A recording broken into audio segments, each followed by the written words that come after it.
Good morning students. आज हम बात करने वाले हैं आपके पृथक्करण का नियम। बहुत अच्छा नियम है, समझने का थोड़ा सा प्रयास करना।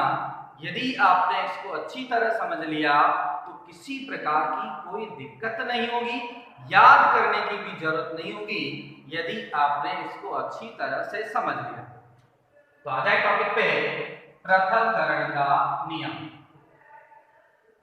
पृथक्करण का नियम।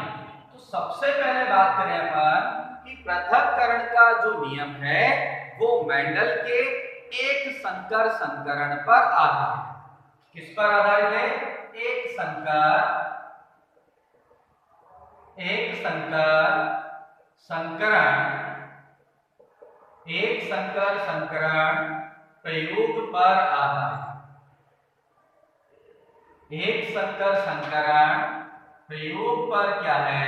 आधारित। यहां बात समझ में आ गई आपको कि पृथक्करण का जो नियम है वो एक संकर संकरण प्रयोग पर आधारित है। क्या कहता है ये नियम कि इस नियम के अनुसार विषम युग्मजी जो संज्ञा संकर में दोनों जीन है या विग्म विकल्पी के दोनों जीन एक दूसरे के पास पास रहते हुए भी एक दूसरे को संदूषित नहीं करते हैं तथा जब अलग होते हैं तो स्वतंत्र रूप से अपना लक्षण प्रकट करते हैं।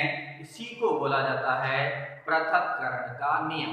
पृथक जब होते हैं तो अपने लक्षण प्रकट करते हैं। ठीक है, देखो यहां समझने की कोशिश करना कि जो F1 पीढ़ी थी, ऐसी F1 पीढ़ी थी। इस F1 पीढ़ी की बात करें अपन तो F1 पीढ़ी में दो जीन है, एक ऐसा वाला जीन है और एक ऐसा वाला। ये तो जो जीन है ये प्रभावी जीन है। कौन सा जीन है भाई? प्रभावी जीन है। और ये वाला जो जीन आपको नजर आ रहा है ये अप्रभावी जीन है। ठीक है, अब अप्रभावी जीन है, दोनों जीन परस्पर पास पास रहते हैं। युग्म विकल्पी के दोनों जीन पास पास रहते हैं, यानी ये कौन से लक्षण के लिए जिम्मेदार था? तो ये लंबे लक्षण के लिए जिम्मेदार था। और अप्रभावी जीन जो है ये बौने लक्षण के लिए जिम्मेदार है। अप्रभावी जीन जो है ये बौनेपन के लिए जिम्मेदार है। ये दोनों जीन एक दूसरे के साथ रहेंगे, यानी ये लंबा वाला इससे यूं नहीं कहेगा कि मेरी तरह तू भी लंबा हो, और ये बोना वाला इससे ये नहीं कहेगा कि तू भी मेरी तरह बोना हो। तो दोनों जीन एक दूसरे के साथ रहते हैं, लेकिन दोनों कैसे हैं? शुद्ध है। दोनों पूर्ण रूप से कैसे हैं? शुद्ध है। तो लंबा भी शुद्ध है, बौना भी शुद्ध है। इसी कारण इसे युग्मकों की शुद्धता का नियम कहते हैं। दोनों जीन पास पास रहते हुए भी एक दूसरे को संदूषित नहीं करते हैं और इसी कारण इसे युग्मकों की शुद्धता का नियम। और ये जब पृथक होंगे तो अभी बात करेंगे पर, तो पृथक होकर स्वतंत्र रूप से अपना लक्षण प्रकट करते हैं। यहां बात समझ में आ गई और डिटेल से अपन अभी समझने का और प्रयास करेंगे। तो क्या है? इस नियम के अनुसार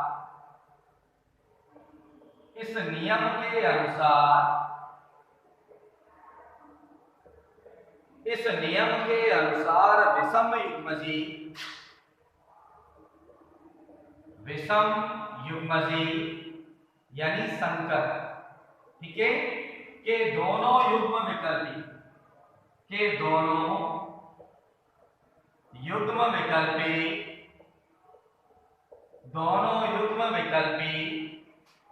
पास पास रहते हुए भी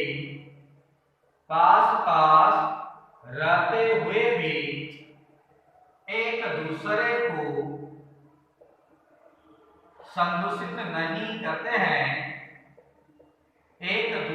को संदूषित नहीं करते हैं, तथा अलग होकर शुद्ध रूप से अपना लक्षण प्रकट करते हैं, अपना लक्षण प्रकट करते हैं, इसलिए इसे युग्मकों की शुद्धता का नियम, युग्मकों की शुद्धता का नियम या पृथक्करण का नियम कहते हैं, पृथक्करण का नियम कहते हैं, पृथक्करण का नियम कहते हैं। युग्मकों की शुद्धता का नियम और पृथक्करण का नियम कहते हैं। क्या करा था इसमें, एग्जाम्पल की बात करें तो इन्होंने क्या करा था साहब, इन्होंने लिया एक समयुग्मजी लंबा पौधा, साहब ये समयुग्मजी क्या है, लंबा, और दूसरा पौधा लिया समयुग्मजी बौना। दूसरा कौन सा पौधा लिया भाई, समयुग्मजी बौना लिया। तो दो पौधे लिए, एक तो समयुग्मजी लंबा और दूसरा लिया,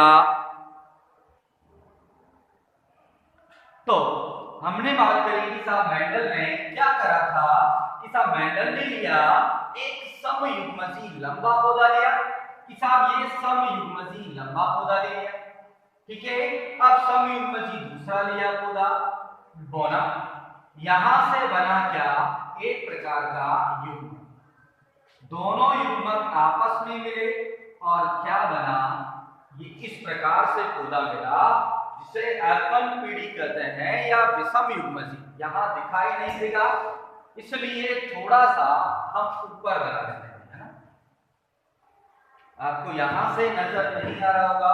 तो मेंडल ने इसके लिए क्या करा था, तो मेंडल ने लिया था साहब एक तो समयुग्मजी लंबा, कौन सा पौधा लिया, समयुग्मजी लंबा पौधा लिया, और दूसरा था समयुग्मजी बौना। दूसरा कौन सा था, समयुग्मजी बौना, इसकी जीवी स्ट्रक्चर कैपिटल टीटी और इसकी स्मॉल टीटी, दोनों से एक प्रकार के युग्मक बने, ठीक है। तो ये तो है जनक, क्या है ये जनक, और ये क्या है युग्मक। यहां समझ में आ रही होगी आपके कि जो जनक है और उन्हीं जंतु से इसका निर्माण हो रहा है, युग्मकों का निर्माण हो रहा है। जनकों से किसका निर्माण हो रहा है भाई, युग्मकों का। दोनों युग्मक आपस में मिलेंगे, तो जब दोनों युग्मक आपस में मिलते हैं तो इसे बोला जाता है निषेचन। ध्यान देना, ये लिखना जरूरी है कि तो बहुत से बच्चे जल्दीबाजी में लिखते हैं, ये चीज लिखना भूल जाते हैं कि कौन जनक है, कौन युग्मक है और F1 पीढ़ी कहाँ है, तो लिखना भूल जाते हैं। तो हमने कहा ये जनक है, ये इसको मेल मान लो, इसको फीमेल मान लो, ठीक है। तो ये जनक है और जनकों से ही क्या बनता है, युग्मकों का निर्माण होता है। तो यहाँ नर जनक या इस से एक प्रकार का युग्मक बना, यहाँ पर इससे भी एक प्रकार का युग्मक बना। जब दोनों युग्मक आपस में मिल जाते हैं तो किस प्रकार का पौधा होगा, कैपिटल टी स्मॉल टी, यानी ये पौधा है विषम युग्मजी, विषम युग्मजी लंबा। शुद्ध नहीं है, दोनों जीन समान होते तो हम यहाँ समयुग्मजी बोला, क्योंकि दोनों जीन कैसे हैं, समान हैं। जबकि यहाँ पर एक जीन लंबे का और एक जीन होने का, लंबापन प्रभावी लक्षण वाला है और होनापन अप्रभावी लक्षण वाला। इसलिए आपको ये तो पता है कि F1 पीढ़ी में हमेशा प्रभावी लक्षण प्रकट होते हैं। तो यहाँ अपन ने बोला इसको क्या है, ये F1 पीढ़ी, क्या है भाई, F1 पीढ़ी, जिसको बोला जाता है प्रथम संतानीय पीढ़ी। जिसे क्या बोला जाता है भाई, प्रथम संतानीय पीढ़ी। अब देखो, जब F2 पीढ़ी अपन प्राप्त करेंगे तो F2 पीढ़ी कैसे प्राप्त होगी, F1 पीढ़ी के पादपों, F1 पीढ़ी के पादपों में स्वपरागण कराने, F1 पीढ़ी के पादपों में तो देखो ये F1PD का पादप है, दूसरा पादप भी कैसा होगा, इस प्रकार से होगा। यहां आपको नजर आ रहे हैं कि यहां इससे दो प्रकार के जीन मिले और इससे भी दो प्रकार के जीन मिले। अब यहां ये दोनों जनक हैं, ये नर जनक हो गया तो ये मादा जनक हो गया। इससे दो प्रकार के युग्मक कैपिटल टी स्मॉल टी प्राप्त हो रहा है, दूसरे से भी कैपिटल टी स्मॉल टी प्राप्त हो रहा है। अब इसका अपन द्विसंकरण की बात करेंगे, साहब इसका F2PD जो होगा वो F2PD कैसे प्राप्त होगा उसको समझने का प्रयास है।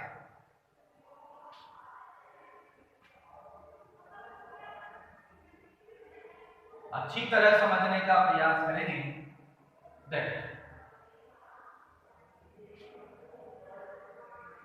यहां अपन ने इस प्रकार से लिखा कि साहब ये जो तीर का निशान है ये थोड़ा सा लंबा बना दिया तो यहाँ नर जनक है, ठीक है।